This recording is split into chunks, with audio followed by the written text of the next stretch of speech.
Ashamaa akkam jirtu hordoftoota keenya jaalatamoo odeessaa fi xiinxala keenya har'aa keessatti mootummaan naannoo Oromiyaa sochii hidhattoonni naannoo Amaaraa naannawa daangaa Oromiyaatti godhan salphisee ilaalaa jiraachuu jiraattonni godina Salaalee yaaddoo qaban ibsachaa jiraachuu qabannee dhiyaanneerra. Bal'inaaf nu faana bu'aa jechaa odeeffannoowwanii fi xiinxaloota dhimma Oromiyaa, Itoophiyaa fi gaanfa Afrikaa irratti yeroo yerootti afaanota sadiin jechuunis afaan Oromoo, afaan Amaaraa fi afaan Ingilizitiin dhiyeessinu akka argachuu dandeessaniif jecha chaanaalii keenya subscribe akka gootan hiriyoota keessaniifis akka qooddan isin yaadachiifna.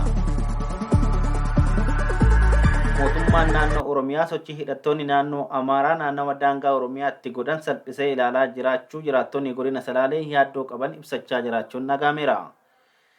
Yeroo lolli raayyaa ittisa biyyaa fi shororkeessitoota faannoo Amaaraa gidduutti taasifamaa jiru kanatti hidhattoonni faannoo Amaaraa jedhaman naannawa daangaa Oromiyaa gama godina Salaaleetiin yakka ajjechaa namoota nagaa saamichaa fi namoota ukkaamsuu raawwachaa turuu fi torban kana immoo gochi hidhattoota kanaa hammaataa dhufuurraa kan ka'e jiraattonni yaaddoo nageenyaa guddaa keessa kan jiran ta'uu himatu. Fakkeenyaaf aanaa abbichuu fi nyaa'atti kaleessa waaree booda konkolaataa imaltoota magaalaa xiqqoo gabaa Jimaataa jedhamturraa gara magaalaa Aanattiitti deemaa ture humnaan karaarraa maqsuun hidhattoonni kun kan ukkaamsan ta'uu fi hanga yoonaa achi buuteen imaltoota kanaa akka hin beekamne OMN maatii namoota ukkaanfamanii waabeffachuun gabaaseera.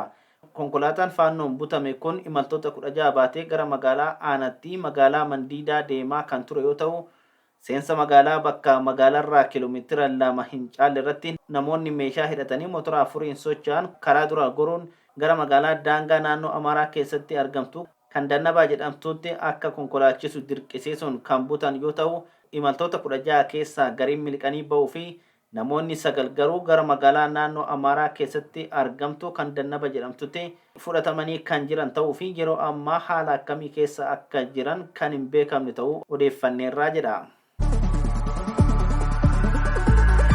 Magaalaan aanaa Mandiinni torban tokko dura hidhattoota faannoo kanaan weeraramtee kan turte yoo ta'u, hojjettoota mootummaa dabalatee namoonni nagaa keessatti ajjeefamanii turan. Sochiin hidhattoonni kunneen naannawa daangaa Oromiyaatti godhan mootummaa naannichaatiin xiyyeeffannaa gahaan arganne jechuun jiraattonni Salaalee aanaa abbichuu fi nyaa mirkaneessaniiru.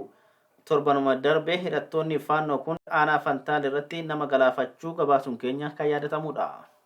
Odeessa keenya har'aa kanumaan xumurra. Odeessaa fi xiinxala keenya hunda argachuuf chaanaalii keenya subscribe gochuu fi hiriyoota keessaniif qooduu hin dagatinaa. Horaa bulaa.